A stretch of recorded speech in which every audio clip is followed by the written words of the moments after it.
Welcome to Rooted Grace. Today we explore the book of 1 Peter, a letter of hope written to scattered believers who are facing hardship and persecution. Peter, the bold apostle, now older and wiser, writes to encourage believers to stand firm in grace, to live holy lives, and to shine as witnesses in a hostile world. This letter reminds us suffering is temporary, glory is eternal. Let's walk through 1 Peter together. Peter begins with worship. Praise be to the God and Father of our Lord Jesus Christ. We have a living hope through the resurrection of Jesus Christ. We have an inheritance that can never perish, spoil, or fade. Even though we suffer trials now, these trials refine our faith like gold. He says, "You love him even though you have not seen him, and are filled with inexpressible and glorious joy." Then he calls us to holiness. "Be holy, because I am holy." We were redeemed not with silver or gold, but with the precious blood of Christ. So live in reverent fear, and love one another deeply from the heart.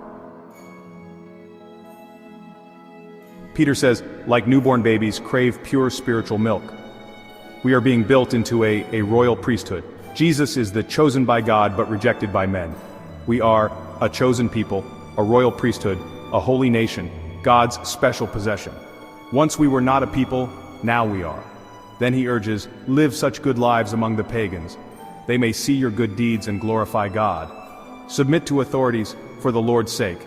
Even if we suffer unjustly, we follow Christ's example. He committed no sin, yet when he suffered, he made no threats. By his wounds, we are healed.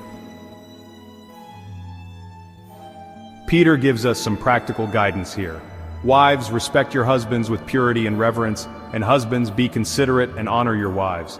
Then to everyone, be like-minded, sympathetic, love one another. Don't repay evil with evil, but with blessing. Even if you suffer for doing what's right, you are blessed. Always be prepared to give an answer for the hope that you have, but do this with gentleness and respect.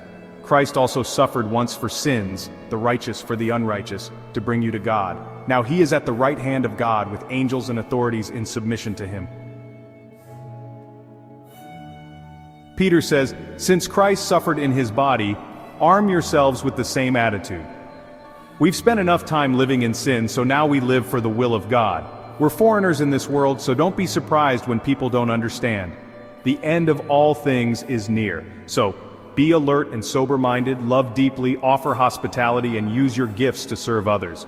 And if you suffer, don't be ashamed. Rejoice that you participate in the sufferings of Christ. Judgment begins with the household of God, but those who suffer according to God's will should commit themselves to their faithful Creator. Peter gives a final word to leaders. Be shepherds of God's flock. Serve willingly, not for gain. Be examples to the flock. When the chief shepherd appears, you'll receive a crown of glory. Then to everyone, humble yourselves under God's mighty hand. Cast all your anxiety on him because he cares for you. Be alert. The enemy prowls like a roaring lion. Resist him, standing firm in the faith. After you suffer a little while, the God of all grace will restore you. To him be the power forever.